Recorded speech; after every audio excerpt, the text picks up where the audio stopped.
की घेतले व्रतन हे आम्ही अंधतेने, लब्ध प्रकाश इतिहास निसर्गमाने, जे दिव्य दाहक म्हणूनी असावयाचे, बुद्ध्याची वाण धरिले करी हे सतीचे.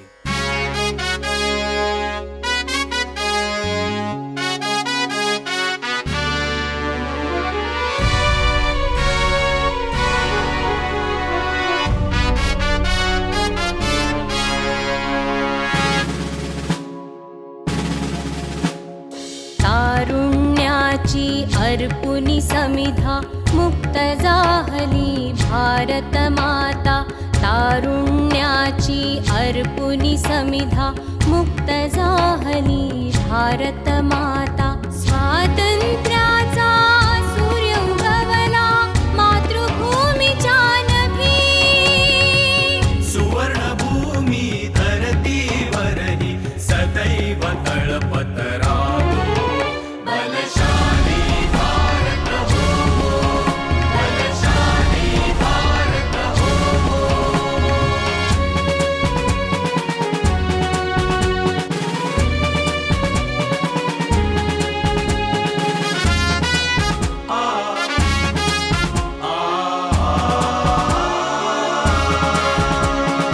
अभिमानास्पद जीवन वृत्ती आदर प्रीती भारत भक्ति. अभिमानास्पद जीवन वृत्ती आदर प्रीती भारत भक्ति. साहस संयम आणि समर्पण शर्थ करूया शौर्याची.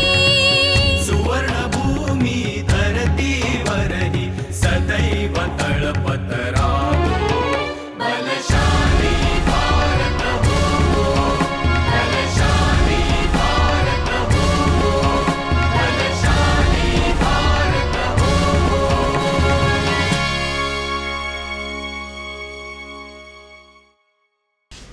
नमस्कार.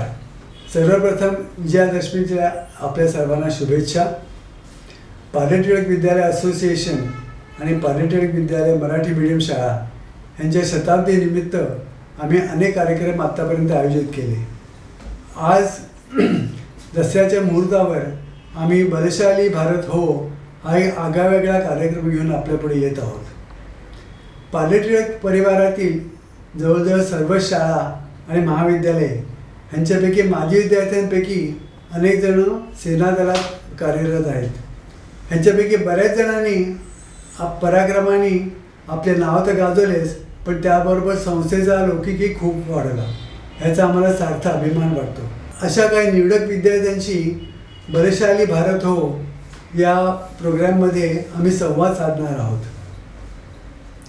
युद्धस्य कथा रम्या हे सगळ्यांनाच ऐकायला आवडतात, पण वॉरच्या स्टोरीज बरोबर आर्मीचं लाईफ कसं असतं किंवा बाकीचे अनेक इंटरेस्टिंग गोष्टी असतात त्या आपल्यासारख्या सामान्य माणसाला माहिती नसतात. ह्या दोन्ही गोष्टी आपण ऐकल्या तर आजच्या पिढीला संरक्षण दलात जायची प्रेरणा मिळेल व त्यांना ड्यू गायडन्ससुद्धा मिळू शकेल अशी आम्हाला खात्री आहे. आजच्या या विजयादशमीच्या शुभमुहूर्तावर या मालिकेचं पहिलं पुष्प आम्ही गुंफणार आहोत. ते भारतीय हवाई दलाचे भूतपूर्व प्रमुख श्री प्रदीप नाईक यांच्याशी संवाद साधून.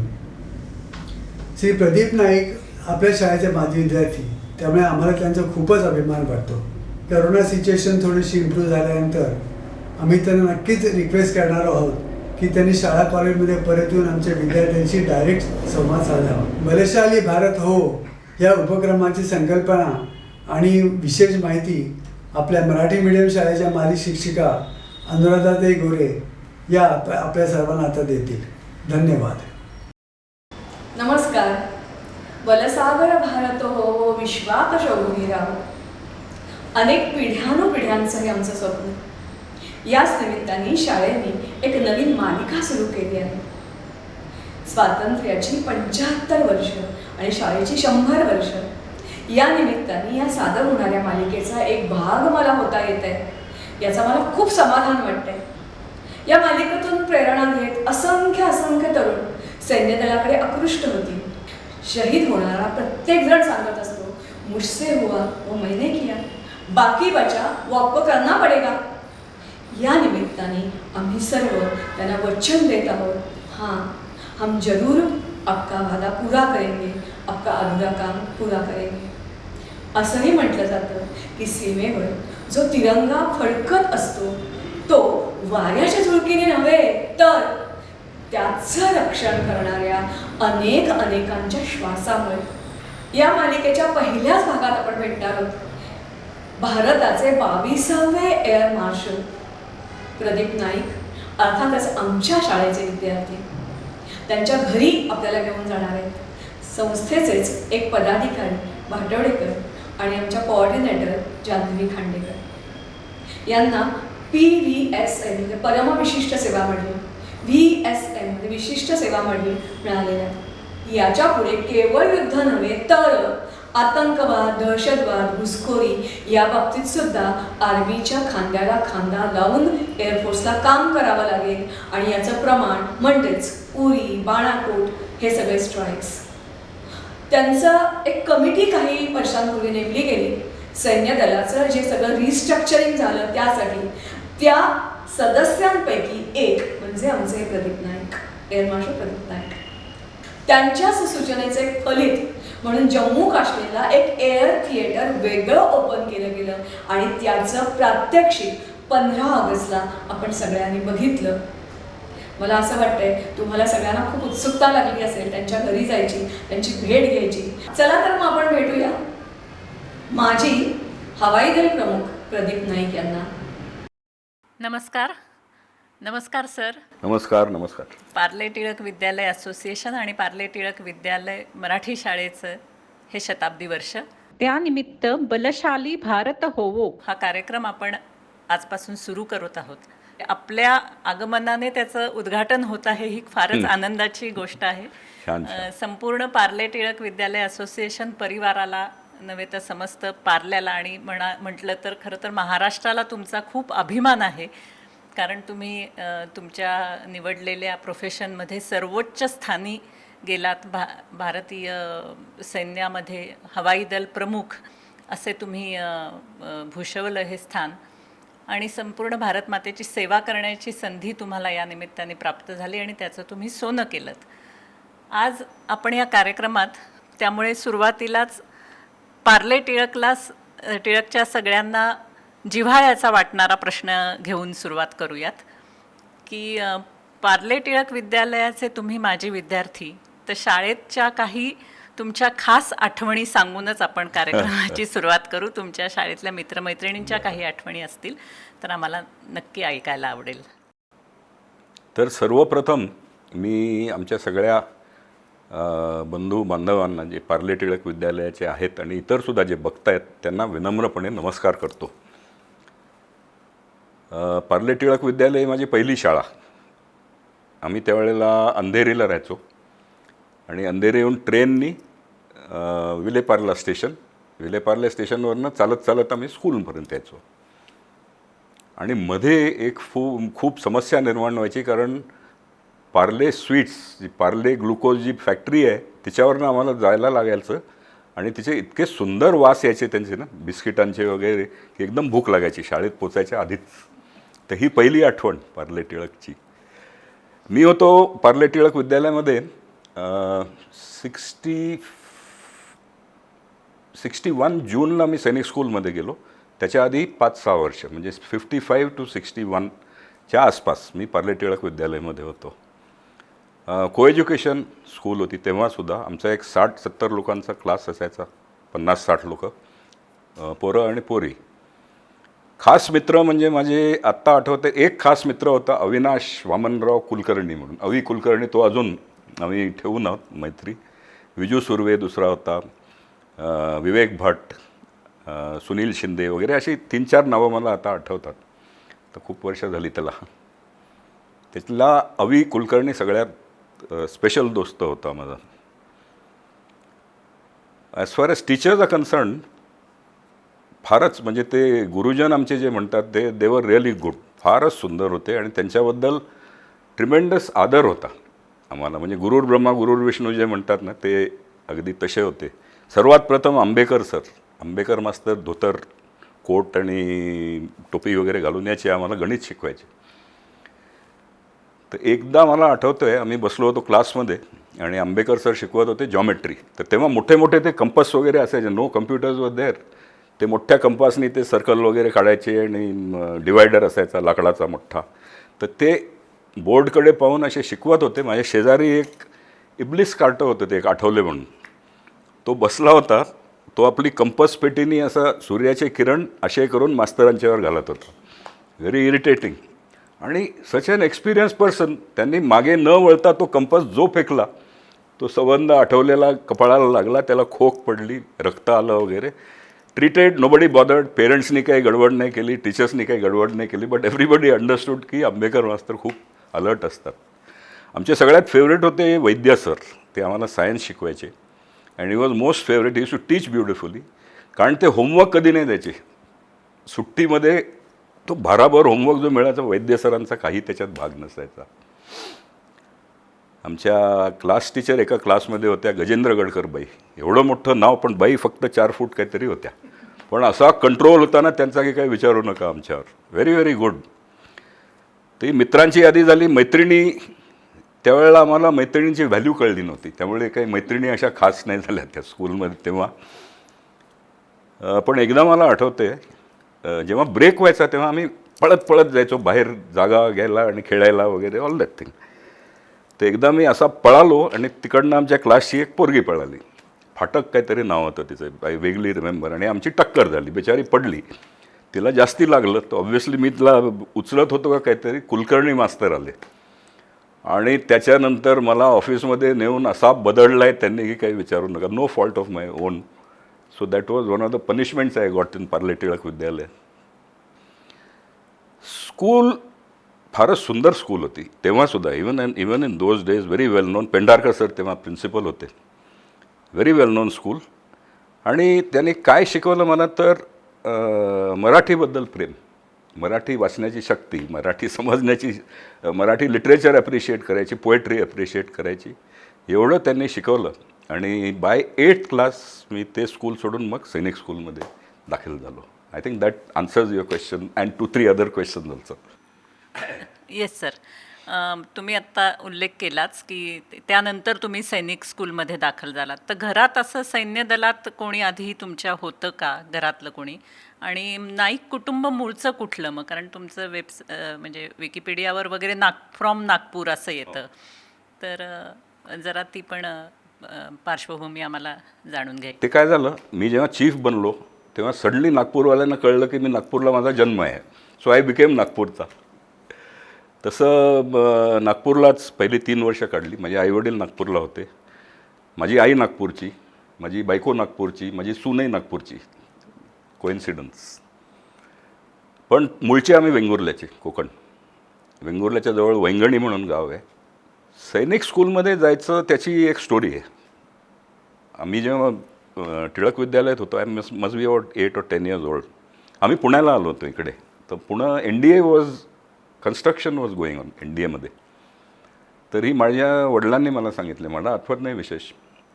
तर ते NDA आम्ही जेव्हा बघायला गेलो, जेव्हा मी तो स्विमिंग पूल बघितला तेव्हा I believe I fail in love with that. And I told my father की बाबा मला इथेच यायचं आहे म्हणून. तर समहाव त्यांनी हे आयडेंटिफाय केलं बहुतेक. आणि त्याच्यानंतर 61-62मध्ये ही जेव्हा स्कीम चालू झाली सैनिक स्कूल्सची, यशवंतराव चव्हाणांची पेट स्कीम होती ती. तर सैनिक स्कूल साताऱ्यामध्ये आम्ही दाखल झालो. Not for any particular fondness for services वगैरे काहीच माहितीच नव्हतं हो तेव्हा. आमचे काका एक होते एअरफोर्समध्ये. He was an engineer. He also उच्च पदावर जाऊन एअर मार्शल बनून ते रिटायर झाले होते. आमचे 2 मामा, काका म्हणजे नाईक, मामा म्हणजे गोळे आमचे. तर ते 1 rose to air marshal and 1 left as a wing commander. तर थोडीशी अशी होती, पण आमची त्यांची काही विशेष गाठभेट झाली नव्हती टिल आय जॉईन्ड एअरफोर्स.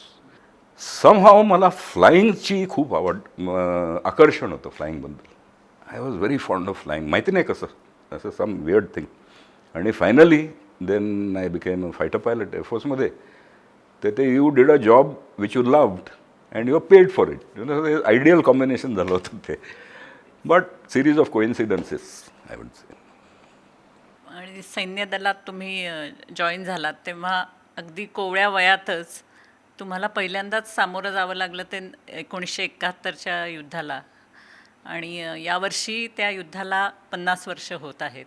तर त्यावेळच्या काही तुमच्या आठवणी आहेत का? लढाई म्हणजे युद्धस्य कथा रम्या म्हणतात ना, फारच सुंदर. तो पिरियड मला अजून आठवतो आहे. आता 50 वर्ष झाली तेव्हा 50 वर्ष सेलिब्रेशन इकडे होतं आर्मीमध्ये काल का परवा.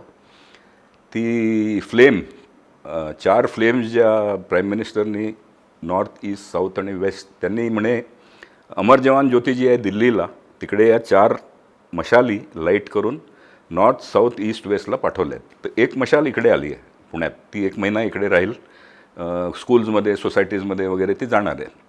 तर त्या समारंभाला मला इन्व्हिटेशन होतं. तिकडे आम्ही गेलो होतो. खूप आठवण आली. 50 इयर्स अगो 71 मला अजून आठवतं आहे. आम्ही कलाईकोंडा म्हणून एक जागा आहे कलकत्त्याच्या जवळ, खडगपूरच्या जवळ. तर तिकडे we were posted there preparing for war. 3-4 महिने झालं होतं. रेफ्युजीज येत होते. खूप तकलीफ होती इंडियाला. तर वी वर ऑल रेडी, पण वॉर होतच नव्हतं. तर मग शेवटी कंटाळा येऊन गेला होता लोकांना. तर मला थोडीशी सर्दी झाली होती. आय रिमेंबर 3 डिसेंबर का काहीतरी. तर मी आमच्या लायब्ररीमध्ये बसून ब्रँडी पित होतो छोटी. तर माझा flight commander whose the number 2 man in a squadron 2IC ते आले आणि मला म्हणाले चलो Pradeep we are on tomorrow. म्हटलं सर हा जोक कितीदा ऐकला आहे मी, आता सोडा. तर म्हणे नाही बाबा वी आर ऑन. आणि आमची स्क्वॉड्रनची फर्स्ट मिशन होती ते आणि मी. We both were going for the first mission of the squadron next morning. तर म्हणे get ready and tomorrow morning briefing. 3:30-4ला आम्हाला ब्रीफिंग होतं आणि 5:30 का काहीतरी एअरबॉर्न टाईम. तर आधी मला वाटलं की खूप एक्साइटमेंट होईल, खूप म्हणजे अशी अँक्सायटी होईल, भीती वाटेल वगैरे ते. पण मस्त झोपलो मी. 3:30-4ला अलार्म वाजला, उठलो. 5:30पर्यंत ब्रीफिंग झालं आणि by about 6 o'clock we were airborne. आणि आम्ही कलाईकोंडावरनं ईस्टला चाललो होतो. त्यामुळे सूर्योदय तिकडनं येत होता. तर मला अजून आठवतं आहे आम्ही दोघे एअरबॉर्न असे आणि तिकडनं सूर्य उगवतो आहे. फारच सुंदर दृश्य होतं ते. आम्ही ती सॉटी होती ग्राउंड अटॅक रॉकेट्स घेऊन. We were carrying 32 rockets each. Solid rockets होते ते. एक इशुर्दी म्हणून एअरफील्ड आहे ईस्ट पाकिस्तानमध्ये तेव्हा, आता बांगलादेश. तर त्या एअरफील्डवर आम्हाला अटॅक करायचा होता. मी 22 वर्षांचा होतो. कोहळा म्हणजे there no experience whatsoever. I had just about 200-300 hours flying on type. He was of course Sonpar म्हणून त्याचं नाव होतं. स्टोना म्हणायचो आम्ही. Very experience person. तर आम्ही दोघे गेलो and we pulled up on time. And as we got into the dive आमच्या स्क्वॉडमध्ये आम्ही टार्गेट्स बनवले होते डेमो प्रॅक्टिस करायला ना, मॉडेल टार्गेट्स. एक्झॅक्टली तसं मला दिसलं समोर जे जे काही दिसायचं. So I pick my target. Rockets fire केले थोडेसे आणि व्हेरी व्हेरी एनकरेजिंग एक्सप्लोजन झालं. मस्त धूरबीर निघाला तिकडे. Then we came out. मग स्टोना मला म्हणाला Pradeep have you got any rockets? I said yeah I have got some left. त्यामुळे चल. मग आम्ही एक रेल्वे यार्ड आहे तिकडे इशुर्दी टाऊन, त्याला अटॅक केला. तिकडे असे ट्रूप्स ट्रेन्स वगैरे होत्या थोड्या. तर त्यांच्यावर थोडे रॉकेट्स मारले and we came back. Nothing exciting that happen there परत आल्यावर आम्ही मग तो स्विच ऑफ केल्यावर एअरमन येतो टू टेक युअर हेल्मेट वगैरे येते. सर कैसा रहा? म्हटलं अरे बहुत अच्छा रहा. आम्ही असा अटॅक केला आणि मग एक ट्रेनला मारलं. That's all we just told him. By the time we reached आमची क्रू रूम, ती अफवा एकदम फैलून गेली होती. त्यांनी ॲम्युनिशन ट्रेन अटॅक केली, सोल्जर्सना हे केलं. ते पहिली सॉटी होती ना लढाईची. So that was the first sortie of the day. तर ही एक इंटरेस्टिंग गोष्ट झाली. आणि त्याच्यानंतर I flew a second sortie त्याच दिवशी. आणि देन वी ऑल शिफ्टेड. त्या रात्री एअरक्राफ्ट वगैरे आले आम्हाला इक्विपमेंट वगैरे घेऊन. Next morning we all ferried out to the west, Chandigarh आणि मग पठाणकोट. तर असं आमचं युद्ध होतं. तो प्रत्यक्ष करताना तुम्ही जसं म्हणालात तसं की कदाचित तुम्ही खूपच लहान होतात आणि त्यामुळे हा सगळा पहिला अनुभव. तेव्हा तर युअर अ यंग फेलो. तुम्हाला ॲडव्हेंचर पाहिजे असतं. कोणी काही भीती वगैरे काही नाही वाटत. Once you start the aircraft there is nothing you think of except the mission and you come back. त्यामुळे तेव्हा काहीच नाही वाटलं. त्यानंतरचं मोठं युद्ध मला वाटतं कारगिलचं झालं. त्याही युद्धातल्या काही आठवणी आहेत. कारगिलमध्ये अनफॉर्च्युनेटली मी श्रीनगर कमांड करत होतो for year and a half, आणि 99मध्ये कारगिल झालं. तर 98 December I was detailed for a course in Delhi, national defence college म्हणून एक गुड कोर्स, छान course, but I missed out on this Kargil wall. I was doing this course in Delhi national defence college. तर त्यामुळे कारगिलचा personal experience मला काहीच नाही आहे. But had I held on there another few months then I would have been very actively involved in Kargil war. कसोटीचा क्षण कुठला होता किंवा रोमहर्षक असाही? एकदा आम्ही जेव्हा ड्युरिंग द 71 वॉर आम्ही जेव्हा पठाणकोटला गेलो, तेव्हा पठाणकोटचा ऑलमोस्ट नॉर्थ साऊथ रनवे आहे. तर at either end of the runway आम्ही त्याला ORP म्हणतो, ऑपरेशनल रेडीनेस प्लॅटफॉर्म. म्हणजे 2 एअरक्राफ्ट आर ऑलवेज रेडी. 2 मिनिटांमध्ये ॲज द सायरन गोज वाव वाव वाव 2 मिनिटांमध्ये you have to get airborne. So that readiness is there. तर एक नॉर्थ एंड होती which was manned by somebody, south end आमची होती, आणि शहर वगैरे नॉर्थला होतं पठाणकोट शहर. तर तिकडनं जनरली अटॅक करायचे पाकिस्तानी, कारण पठाणकोट खूप जवळ आहे बॉर्डरच्या, आणि they used to dive towards the left, towards us coming there. तर sometimes they used to scramble to intercept, sometimes we used to scramble to intercept. तर त्या दिवशी दॅट पर्टिक्युलर डे स्क्रॅम्बल आलं, अँड त्यांना सेड वाव वाव, तर सगळे पळाले. But then they said no, north will scramble. तर तिकडनं 2 aircraft they started up, they taxied out. आम्हाला दिसत नव्हतं म्हणा, बट अंदाज आला होता. आम्ही काय करायचो, जेव्हा हे अशी एअर वॉर्निंग यायची तेव्हा लाईक इडियट्स आम्ही लपून बसायच्या ऐवजी बाहेर जाऊन लपून बसायचो, की त्यांचे पाकिस्तानी एअरक्राफ्ट दिसलं पाहिजे म्हणून, कसं दिसतं. So that day also we went and we hid in our trenches. आणि 3 मिराजेस आले, धड धड धड धड धड धड धड धड धड attacking the runway with 30 mm त्यांचे bullets, very very high explosive bullets, very very dangerous. आम्हाला सुद्धा शेवटी भीती वाटली, काय बाबा हे कुठे जाऊन बसलो आपण. So they all went, they attack the runway and they went of. नंतर आम्हाला कळलं की आमचे जे ते 2 तिकडचे जे पायलट्स निघाले होते ते रनवेवरच होते वेन द अटॅक केम, आणि they were on either side of the centre line. आणि हे 3 मिराजेस येऊन त्यांनी फक्त सेंटर लाईनवर बुलेट्स मारल्या. They didn't hit any of these people on the aircraft. काय लक बघा तेव्हा. सो वी सेड की फॅन्टॅस्टिक लक, म्हणजे देव तुमच्याबरोबर होता. पण असं कळलं नंतर की ते जेव्हा जाऊन स्विच ऑफ केलं त्यांनी, तेव्हा त्यांना कॉकपिटमधनं उचलावं लागलं, कारण त्याचे पाय वगैरे असे शेक करत होते. That was another exciting event तेव्हाचा. समाधान देणारा एखादा प्रसंग? 2 प्रसंग होते. माझ्या 2 मुलांचे जन्म, जेव्हा त्यांना मी where I held them in my arms, that was really, there is nothing to beat that. Of course they are 3 years apart. एकाच्या वेळेला मी स्वतः तिकडेच होतो नागपूरला, आणि दुसरा झाला तेव्हा आय वॉज अवे. त्याच्यानंतर after some time when I first held them. समाधानकारी प्रसंग. तुम्ही प्रवास करताना कदाचित जाणीव नसते की आपला अशा दिशेने होतोय किंवा, पण आता म्हणजे मागे वळून बघताना कसं तुम्ही ॲनालिसिस कराल? तर it was a gradual progression. Luck plays a very important role. Your age plays a very important role. जर तुमचं वय जास्ती असलं at joining, then you may not rise to those ranks. कारण सर्व्हिसेसमध्ये filtration system is very very very strict. In a particular rank जर तुमचं age झालं तर you cannot rise for you have to retire. Superannuate म्हणतात त्याला. तर unless your age favours you, luck favours you, your performance of course is the basic thing. पण तो इतर जज करतात ना, तुम्ही स्वतः नाही जज करत. So these are the few things. असं नाही की मला चीफ बनायचं होतं, पण मी झालो.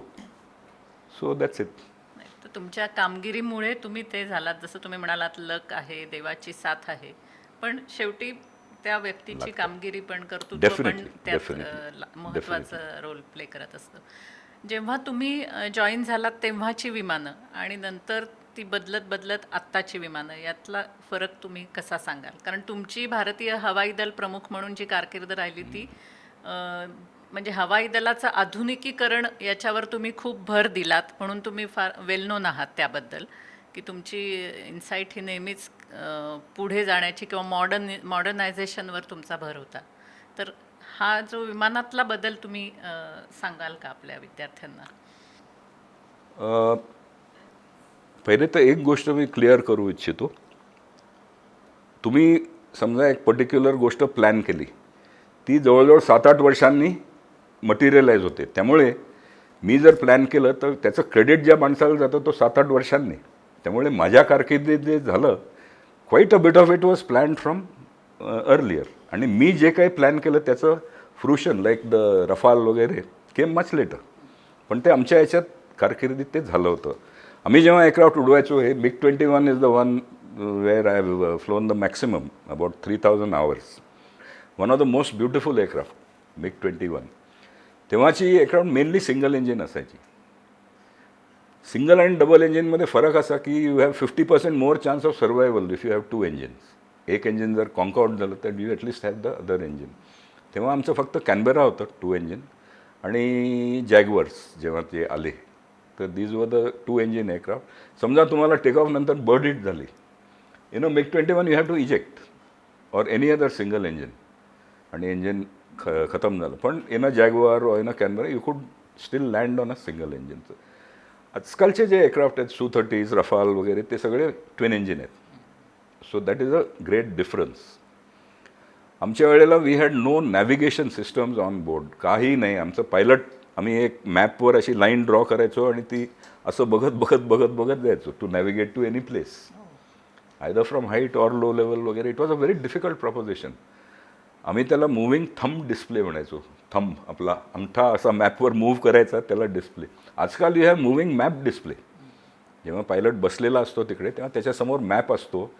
त्याच्यासमोर म्हणजे एक ब्रिज आला तर there that bridge is, you can correlate without any effort on your part. आधी फीड इन करायचं असतो रूट वगैरे. नंतर आम्हाला सगळं मॅन्युअल करावं लागायचं. गनसाईट वॉज मॅन्युअल. आजकाल ऑटोमॅटिक गनसाईट्स आहेत. You just point and fire and things go. आमच्या वेळेला फक्त गन्स होते, फ्रंट गन्स. त्याच्यावर पॉईंट करून त्याच्या पुढे पॉईंट करून वगैरे यू हॅव टू हिट. म्हणजे पायलटला मॅन्युअली गन्स करायला लागायचे. म्हणजे you didn't have to cock the gun manually but fire it manually, aim it manually. Radar तेव्हा होतं आमचं, पण it was not primitive radars. आजकाल सुपर रेडार्स झाले आहेत. आमचे जे मिसाईल्स होते त्यावेळेला they were heat seeking first generation missiles. म्हणजे त्याच्याकरता you had to get behind an aircraft within 15 to 20 degrees and then fire. And you had to have an overtake आणि you had to be close about a kilometre or so. आजकालचे missiles are 200 kilometers, 100 kilometers and things like that. तेव्हाच्या फ्लाईंगमध्ये romance होता.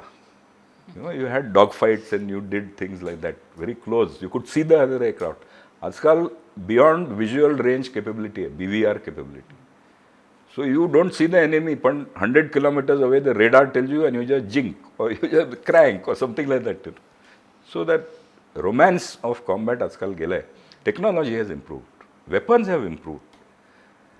Bombing आम्हाला नुसते iron bombs drop करायला मिळायचे. You just aimed, you dived at some silly 60 degrees angle and dropped your bomb manually. आजकाल ते सगळं ऑटोमॅटिक होतं.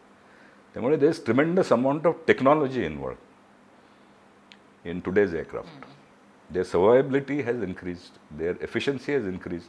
पूर्वी जिकडे आम्हाला 15 विमानं लागायची to achieve the same effect, आजकाल एक aircraft does it. We had nothing called aerial refuelling. आजकाल हे लोक 9-9, 10-10 तास उडतात. You go when you are depleting fuel, you join up with a tanker, त्याच्यातनं रिफ्युएल करा अँड कॅरी ऑन. आम्ही तसं काही नाही. आमचं sorties used to be 1 hour 2 hours maximum. So these are the main differences तेव्हाचे एअरक्राफ्ट आणि आत्ताचे aircraft. And generation, 3rd generation, 4th generation, आता 5th generation एअरक्राफ्ट आले आहेत. So all these advantages of technology makes you more efficient, more effective. खरं आहे. याला जोडूनच मी एक विचारते की मागे तुम्ही एका मुलाखतीत म्हणाला होता की आता इंटेलिजंट वॉरियर्सची गरज आहे. म्हणजे बुद्धिमान लोकांना आता योद्धे पण म्हणजे सैनिक पण आता बुद्धिमान हवेत. तर ते कदाचित या टेक्नॉलॉजीला अनुसरून तुमचं होतं का? म्हणजे ते तुम्ही अगदी बरोबर म्हणाला. सांगितलं तर लोएस्ट टेक्नॉलॉजी म्हणजे की सोल्जर ऑन द ग्राउंड, त्याचीसुद्धा आजकाल फॅमिलियारिटी विथ टेक्नॉलॉजी इज इम्पॉर्टंट. आजकाल प्रत्येक पोरगा कम्प्युटर वर बसलेला असतो. पूर्वी कुठे होते computers? Very few computers were there. So even a child has to know computing. सोल्जरचे जे वेपन्स होते पूर्वी ते काठी आणि भाले आणि मग बंदुका आल्या आणि मग अशा सगळे झाले. आता देर आर ऑटोमॅटिक वेपन्स. तर त्याला थोडीशी तरी टेक्नॉलॉजी माहिती असावी लागते. As far as advanced weapon systems like aircraft missiles वगैरे आर कन्सर्न, त्याच्याकरता तर you need quite a bit of technical knowledge. कारण technology is being used for warfare as well as bettering the quality of life, for space, for everything. तर प्रत्येक ह्याच्यात जर तुम्हाला if you are not techno savvy, तुम्हाला ते set of skill level जर नाही आहेत, then you are left behind. आणि सैन्यामध्ये तर you have to be effective. Each body counts. तर त्यामुळे each person has to be train with a certain set of skills. प्रत्येकाला ते एवढी स्किल्स नको आहेत, पण applicable to his weapon system, his job. तर त्याच्यामुळे बुद्धिमान वॉरियरचे. परंतु शौर्य आणि बुद्धी, शौर्य अपॉन बुद्धी इज एफिशियन्सी, इफेक्टिव्हनेस. जितकी म्हणजे इक्वेशन असतं ना, A upon B is equal to 1, तसं बुद्धी खाली आहे. जितकी कमी बुद्धी तितकं शौर्य जास्ती. जितकी जास्त बुद्धी तितकं your power to think increases and your mad actions like charging at the enemy वगैरे रिड्यूस अ लिटल बिट. त्यामुळे टू मच बुद्धी इज ऑल्सो नॉट गुड. तर सफिशियंट बुद्धी तर पाहिजेत जरूर. कारण आता for people who on the order of another person, you are commanding officer, you go and जीवाचं बलिदान करायचं, म्हणजे त्याच्याकरता ब्लाइंड ओबिडियन्स लागतो. If you start reasoning at that time की हे करू का ना करू, हे बरोबर आहे की नाही आहे, then you can't, you not effective. त्यामुळे यांचा एक प्रॉपर रेशो असायला पाहिजे. बुद्धी तर पाहिजेत जरूर, शौर्य पण पाहिजे. Without this you can't continue. विमानावरनं विचारायचं होतं की आपल्याला काही अशी रुखरुख लागली की हे विमान हाताळायला मिळालं नाही? नाही, कसलीच रुखरुख नाही. इनफॅक्ट मला एक ॲडव्हान्टेज होतं. एकदा मी अमेरिकेला गेलो होतो, USA. तर तिकडे I got a chance to fly the F-15 Eagle. F-15 त्यांचं एक एअरक्राफ्ट आहे, ईगल म्हणून. So I got a chance. Not many people have that chance. त्याच्यानंतर एकदा कोरियाला गेलो होतो, there I got to fly the F-16. ते जेव्हा आपल्याकडे वगैरे कुठेच नव्हतं, पाकिस्तानबरोबर होतं. So that was a good opportunity. त्यामुळे रुखरुख अशी काहीच नाही राहिली. आपल्या प्रदीर्घ कारकिर्दीत 3 वेगवेगळे अनुभव आपण सांगितलेले आहेत. त्यापैकी एक सूर्यकिरण ॲरोबॅटिक्स, इंद्रधनुष UK झालेला, आणि अलाहाबाद संगमावर एक एअर शो झाला होता. त्याबद्दल आपण काही सांगाल का?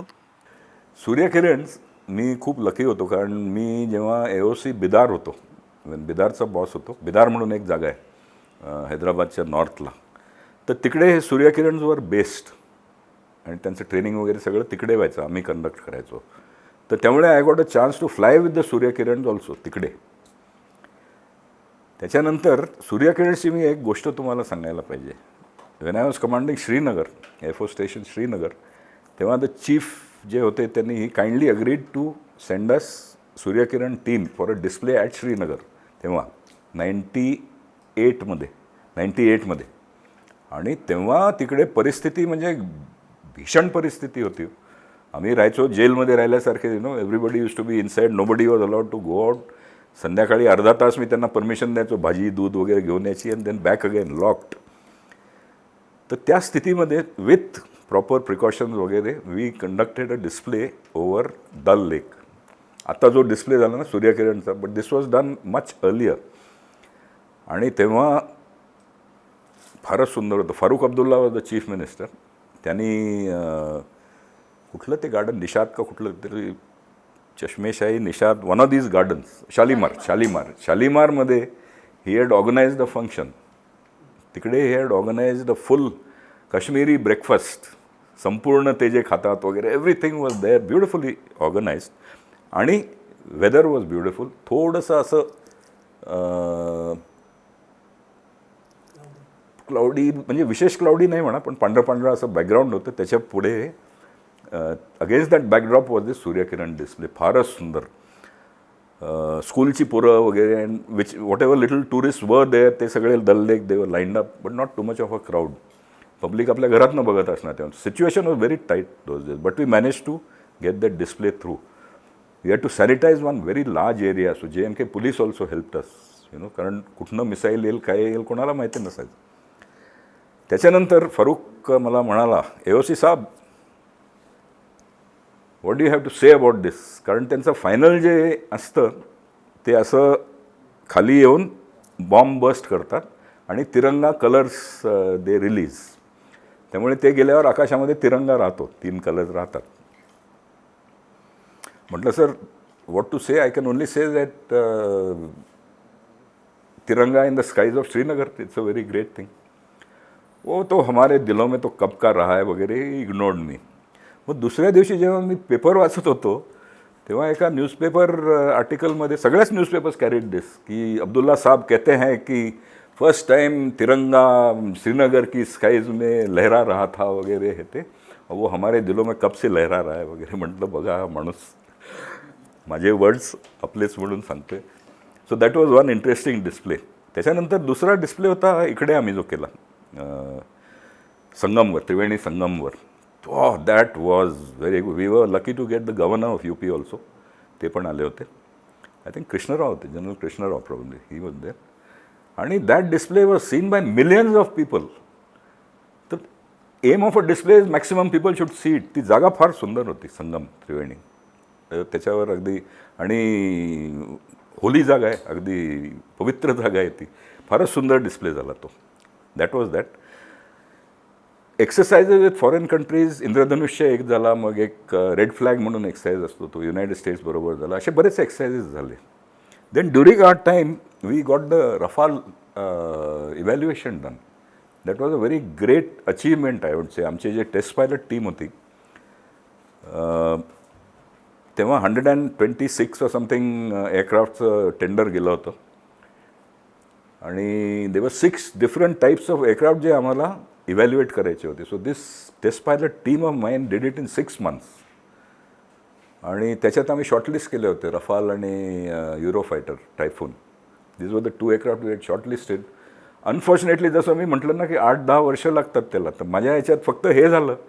त्याच्यानंतर the commercial negotiations carried on for 2-3 years. त्याच्यानंतर रफाल आलं. C-17 also we got in. There were lot of आधुनिकरण जे म्हणतो ना आपण, ते आम्ही इनिशिएट खूप केलं होतं. Of course it materialised much later, 2 years, 3 years लेटर. So that was as far as modernisation. आणि you have to balance modernisation आणि नंबर्स, कारण numbers keep depleting. So you have to charge the numbers also. तर budget is fixed. त्यामुळे this is a very critical balance and you need full support of the government for modernisation also. सर्व शाळांमध्ये एक अनुभव असा आहे की शिस्तीचा सगळीकडे अभाव आहे. ही शिस्त चांगली बाळगण्यासाठी लष्करी शिक्षण मर्यादित स्वरूपात शाळांमध्ये असावं, सक्तीचं असावं असं आपल्याला वाटतं का?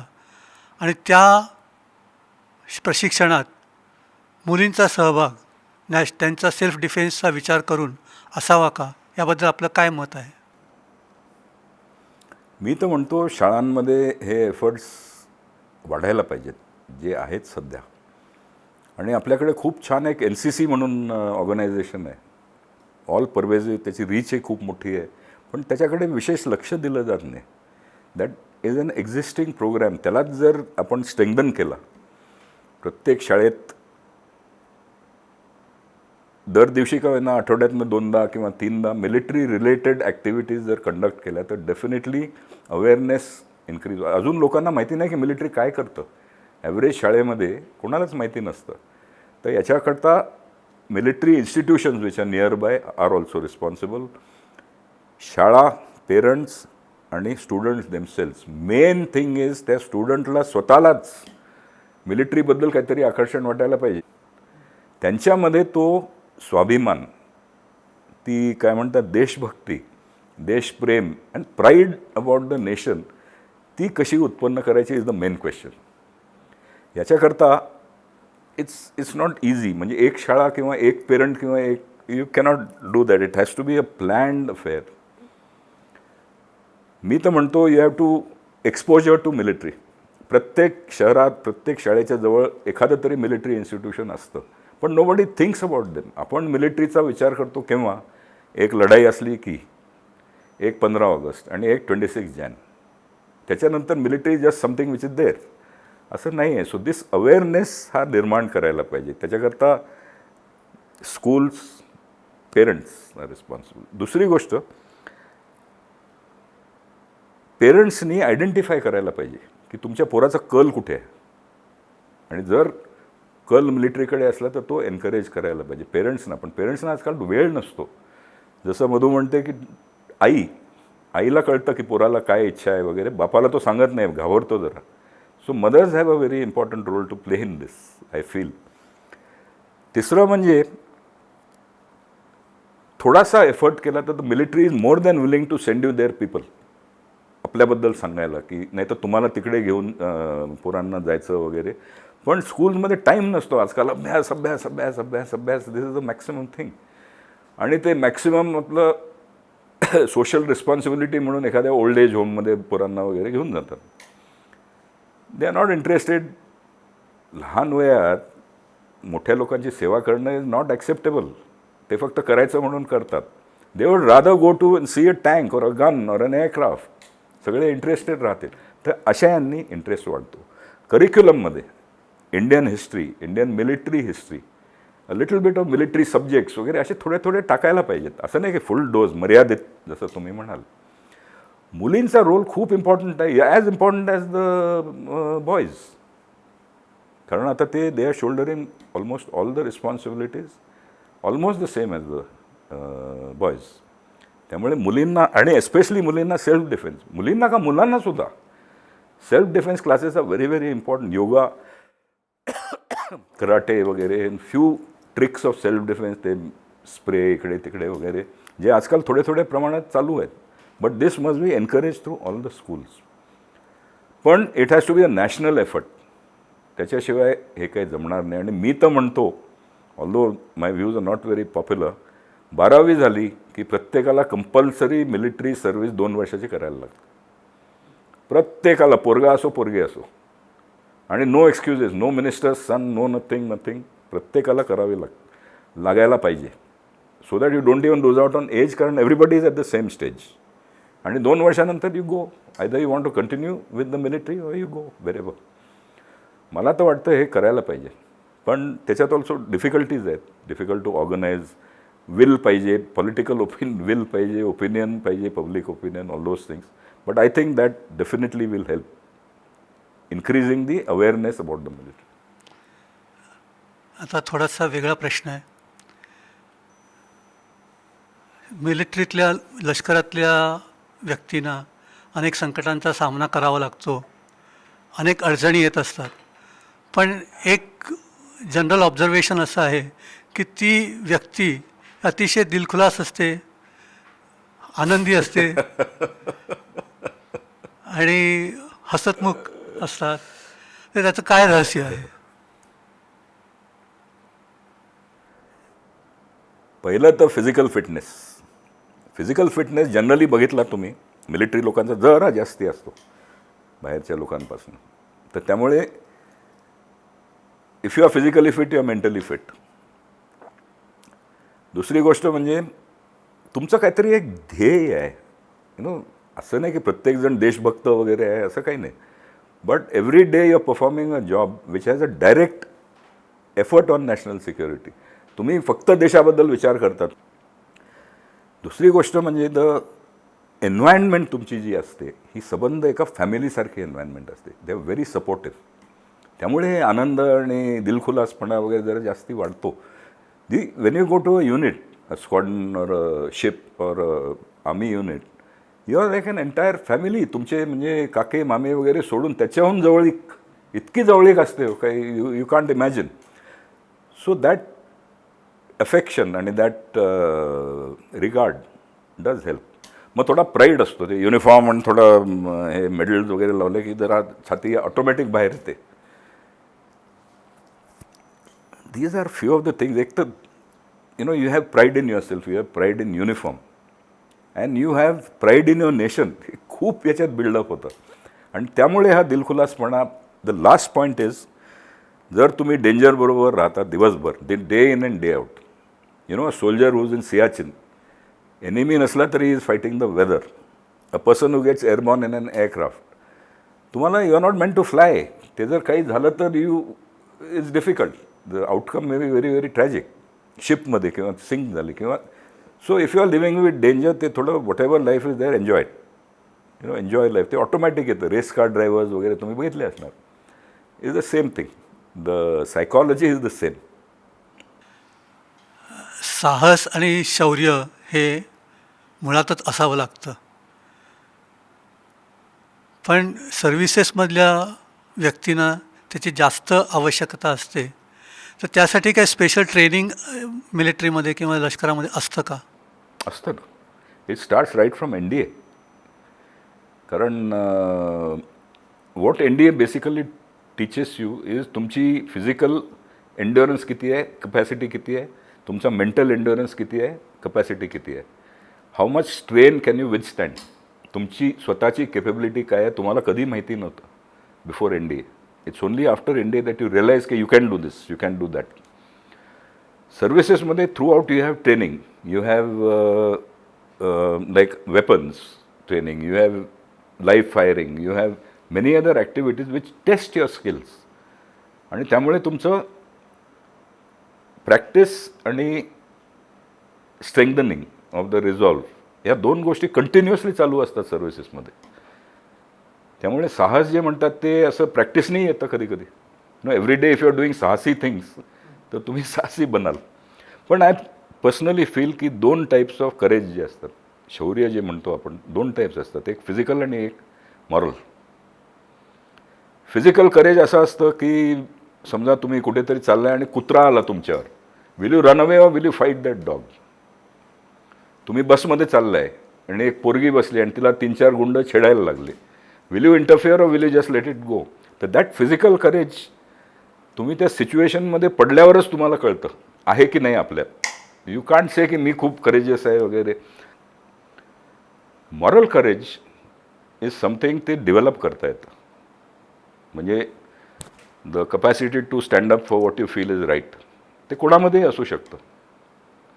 The capacity to stand by your convictions, the capacity to tell the truth in spite of and you know forget the consequences. तर त्याला मॉरल करेज म्हणतात. That moral courage I think is very very important. And that moral courage डेव्हलपही होऊ शकतं आणि automatic येतं जरा if you hard living, good training, good discipline, good leadership, moral courage automatically येतं. So that is as far as शौर्य part is concern. But physical शौर्य is something that you never know till you land in that situation, आहे की नाही माझ्यामध्ये. तिन्ही दलांचा विचार करता म्हणजे आर्मी, नेव्ही आणि एअरफोर्स. एअरफोर्समध्ये जास्त अचूकता असायला हवी असं वाटतं, कारण एखादी चूकसुद्धा जीवावर बेतणारी असते. तर त्या दृष्टीने तिथे काय प्रयत्न केले जातात? The whole training is based on accuracy. Accuracy कशात लागते? Accuracy in navigation. मी म्हणतो की जसं is my favourite thing, air strategy is based on 4 pillars असतात एअर स्ट्रॅटेजीचे. सी बघायचं, 1 पिलर. नंतर हॅव्हिंग सीन रीच, तिकडे पोचायला पाहिजे, 2nd pillar. Having reached destroy, 3rd pillar. आणि protect your forces so that they are ready for war. असे 4 pillars आहेत एअर स्ट्रॅटेजीचे. ओके. ॲक्युरसी इन सीईंग, तुम्ही किती स्पॉट करू शकता एनिमीचे हिडन बंकर्स, त्याचे कमांड सेंटर्स वगैरे, ते तो accuracy is required in seeing. सॅटेलाईटमधनं किती ॲक्युरेटली तुम्हाला कळतं, चेहरा दिसतो का असं. लोक अमेरिकन याच्यात ते दाखवतात ना, टेररिस्टचा चेहरा बघितला आणि दॅट ड्रोन फायर्स मिसाईल वगैरे. Accuracy. Reach, how accurately can you reach your target, किती दूर जाऊ शकता तुम्ही. आणि what are the things that help you achieve that reach. And it has to be accurate, कारण तुम्ही टार्गेटच्या 1 किलोमीटर दूर जरी गेले तरी इट इज इनॲक्युरेट. जसं बालाकोटला आपण गेलो होतो, it was so accurate through the ceiling of that काय ते टेररिस्टचा जो हाईडआउट होता, थ्रू द छप्पर त्यांनी बॉम्ब्स टाकले दुरून. So reaching accuracy. Third is destruction accuracy. तुमचे वेपन्स ॲक्युरेट पाहिजेत. तुम्हाला वेपन एमिंग ॲक्युरेट पाहिजे. तुमचा इफेक्ट ॲक्युरेट पाहिजे. So accuracy is all part of training. And third is protection. You have to avoid enemy accuracy. So accuracy याच्यातही येतं. म्हणजे you build shelters, तुमचे जहाज आतमध्ये वगैरे ठेवतात, कॅमोफ्लाज करतात वगैरे to destroy enemy's accuracy. So accuracy is involved in every part of daily life. एअरफोर्समध्ये जरा जास्ती आहे, कारण आमचे मिनिट्स अँड सेकंड्समध्ये होता तो परिणाम. जसं if an alert is declared today, within 4 hours air force will be launched, or 6 hours or 8 hours, something like hours. आर्मीला 3 दिवस लागतात, नेव्हीला 10 दिवस लागतात. So their time frame is different from ours. आमचं खूप शार्प टाईम फ्रेम आहे. It needs a sharp mind. Fighter pilot, if you want to become, it needs a sharp, reactions have to be sharp. Your mind has to be very sharp. कारण 1 second, literally मी सांगतो, 1 second is the difference between life and death. आमचे जे कॉम्बॅट्स असतात, mock कॉम्बॅट्स आम्ही जे करतो, to train for war, aerial लढाई म्हणा, त्या लढाईमध्ये at the end of it you are sweating buckets, air condition कॉकपिटमध्ये, माइंड यू. आणि जेव्हा तुम्ही बघता time, it is about 35 seconds. इतक्या गोष्टी झालेल्या असतात 35 secondsमध्ये. So accuracy is very very important in all the 3 services, but more so in the air force. साधारणपणे असं दिसतं की राजकारणी जो असतो त्याला असं वाटतं की आपला मुलगा राजकारणात यावा. डॉक्टरला वाटत असतं की डॉक्टर आपला व्हावा मुलगा, आपली प्रॅक्टिस आणि पुढे चालवावी. असं सर्व्हिसेसमधल्या व्यक्तींना वाटतं का की आपला मुलगा मिलिटरीत यावा आणि माझ्यासारखं एअर चीफ मार्शल व्हावा? मला तर वाटायचं नेहमी. And of course my elder son तो एअरफोर्समध्येच आहे. An average person would like his children to join this particular profession.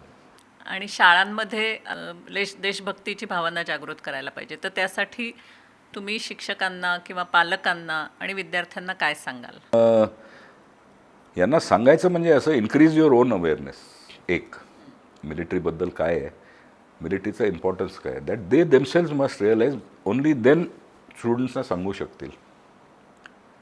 Increase देशप्रेम, प्राईड इन युअर नेशन, की आय एम एन इंडियन. त्याला म्हणजे एक प्रकारचा गर्व असायला पाहिजे.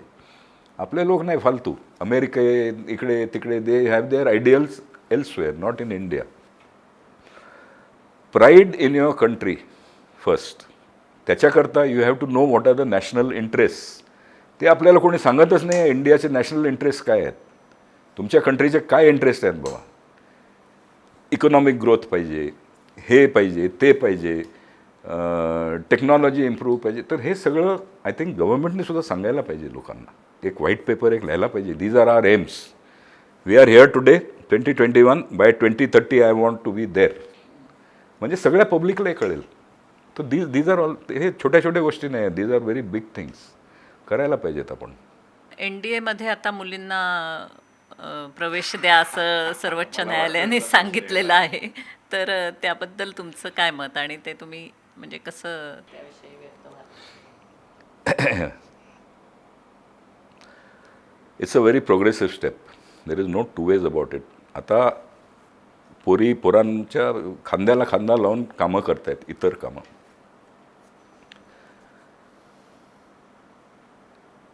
Provided, I am all for this, provided no standards are diluted. Generally काय असतं, बिकॉज मुलींची स्ट्रेंथ कमी असते. In some aspect they are a little weaker than the men. In brains and all they are much better. पण strength कमी असते, brute strength ज्याला म्हणतात ना. So you should not dilute the standards. का? कारण when you go to a battlefield, that battlefield is not going to be diluted. ते तितकंच क्रूर, तितकंच डेंजरस आणि तितकंच लिथल राहील. त्यामुळे to cope with that you have to have the same standards for everybody. जरूर पोरींना करा. आणि मला वाटतं, पर्सनल ओपिनियन, की of course we all respect the Supreme Court and all that, पण त्यांनी थोडीशी घाई केली मला वाटतं. मला वाटतं की आता समजा तुम्ही, there is a massive infrastructure change required in NDA. जर पोरींना, कारण ते 40-50 वर्ष आता ते इट इज मॅन ओरिएंटेड. आमची जी प्रेयर असते ना, इफ म्हणून एक रडियार्ड किपलिंगची आणि शेवटी आहे and then you will be a man my son. So that itself has to change ना. आणि थ्रू आउट आम्हाला NDAचं ब्रीदवाक्य आहे to turn boys into men. That also has to change. Besides the physical infrastructure building, Adi, you should start through the schools. Get them to military schools, get them to military training. जर त्या successful झाल्या आणि if they persist, म्हणजे तुम्हाला कळेल की त्यांची इच्छा आहे to join the military, then by all means. आमच्या हायर अकॅडमीज ज्या आहेत, जशी आमची एअरफोर्स अकॅडमी आहे, डुंडिगल, IMA वगैरे, तिकडे तर ladies have already been there as cadets. पण इकडे जे एज असतं ना, that is that building up age NDAमध्ये जे असतं, तर त्याच्यात अजून ट्रायल नाही केली आपण. So as a step it is progressive, but I think it is a little hurried. सैन्यामध्ये भरती होण्यासाठी एक जागरूकता निर्माण करायला हवी मुलांमध्ये, तर ती कशा प्रकारे निर्माण करता येईल आणि सैन्यामध्ये करिअर आहे हे सुद्धा समजावून सांगायला हवं, तर त्या दृष्टीने आपण काय सुचवाल? As a career it's a fantastic career. If you talk about emoluments चांगले आहेत, not top notch, but it ensures very good quality of life. Quality of life तुमची फारच छान असते. पण काही काही गोष्टी अशा आहेत ज्यांना क्वांटिफाय नाही करता येत, जसं कॅमेराड्री. इतकी म्हणजे मी म्हटलं ना की Wien you join any of the arm forces unit, it's like a family.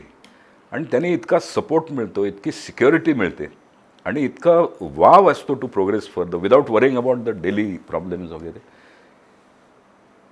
जेव्हा तुम्ही कामावर जाता तेव्हा तुमची फॅमिली जनरली कंटोनमेंटमध्ये असते एखाद्या. It is a protected area, तुम्हाला काळजी नाही आहे तुम्हाला. It's a very good career. आणि it is the only career ज्याच्यात daily you are thinking of the nation and you are not thinking of your state or your caste, creed, sex वगैरे nothing. त्यामुळे एक प्रकारचा उच्च विचार असतात generally. Of course you are worried about day to day problems, पण तरी generally पातळी असते, डिसिप्लिन असते. आपल्या कंट्रीमध्ये प्रॉब्लेम आहे discipline, lack of discipline. So discipline is one, emoluments is one, quality of life is one, आणि the friendships that you develop, the loyalty जी येते तुम्हाला तुमच्या ट्रूप्सकडनं किंवा तुमच्या कलिग्सकडनं वगैरे, it's something tremendous. It can't be quantified. या गोष्टी क्वांटिफाय नाही होत. वन थिंग आय फॉरगॉट, रुबाब असतो. You will have to agree. मिलिटरीवाल्यांचा रुबाब असतो जरा. So then pride in the nation, pride in uniform, pride in your unit or belonging, sense of belonging जरा जास्ती असतो. सिक्युरिटी आहे, सेफ्टी आहे, लॉयल्टी ऑफ फ्रेंड्स आहे, गुड फॅमिली लाईफ आहे by and large. Of course there is danger, but there is danger in crossing a road these days in Mumbai. You know, so, and rubab hai, that pride is there, you know, there is no two ways about it. आणि शेवटचा प्रश्न की आता पार्ले टिळकच्या पालकांना, शिक्षकांना आणि विद्यार्थ्यांना तुम्ही काय सांगाल? कपलेट आहे ना, खुदी को कर इतना बुलंद म्हणून एक हे आहे, तसं make yourself a good citizen. स्वतःला उत्तम सिटिझन बनवा, so that you deserve the job that the military is doing for you. For deserving that you have to be a good citizen. देशप्रेम ठेवा, डिसिप्लिन ठेवा, देशाबद्दल विचार करा rather than these other silly things that are happening, and make yourself deserve what these guys are doing daily. त्यांचं जी service असते nation करता इन नॉर्मल टाइम्स तर आपल्याला कळत नाही, डिझास्टरच्या वेळेला, सैन्याच्या लढाईच्या वेळेला वगैरे जी सर्व्हिस करतात, that service goes on through out the year, 365 days, 24/7. हे लक्षात ठेवा आणि त्यांची आठवण ठेवा. व्हेरेवर पॉसिबल त्यांना मदत करा. And lastly make yourself a good citizen so that you deserve what they are doing for you. असा माझा मेसेज आहे फायनली. धन्यवाद सर. तुम्ही आज इतका वेळ आमच्याशी सगळ्या विषयांवर मनमोकळ्या गप्पा केल्यात आणि पार्ले टिळकच्या विद्यार्थ्यांना खूप छान माहिती या कार्यक्रमातून आता मिळते आहे. तुमच्या स्वरूपात त्यांना एक जिवंत प्रेरणेचा स्रोत आहे मिळालेला. तर मी आपले खूप आभार मानते आणि एक शतक महोत्सवानिमित्ताने एक स्मृतिचिन्ह पार्ले टिळक विद्यालय असोसिएशनचं आपल्याला आता भाटवडेकर सर देणार आहेत, तर त्याचा आपण स्वीकार करावा अशी विनंती करते. धन्यवाद. सुवर्णभूमी